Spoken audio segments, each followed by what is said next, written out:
ৰাইজ কোনবোৰ ব্যক্তি আজি সক্ৰিয় হৈ আছে আপোনালোকে এই ফটোখন চাওক বিমানবন্দৰত যেতিয়া আমি শ্যাম কানু মহন্তক গ্ৰেপ্তাৰ কৰি লৈ আহিছিলোঁ এইখন আছিল তেখেতৰ প্ৰকৃত ছবি কিন্তু চৰকাৰখনক বিপদত পেলাবৰ বাবে আৰ্টিফিচিয়েল ইণ্টেলিজেন্স AI প্ৰয়োগ কৰি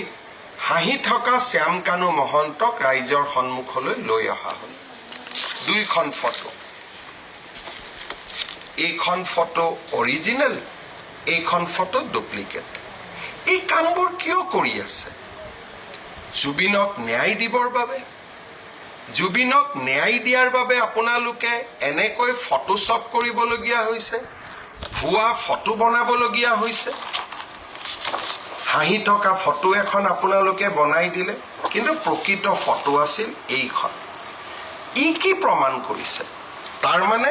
আজি এটা চক্ৰ প্ৰতিটো পৰ্যায়তে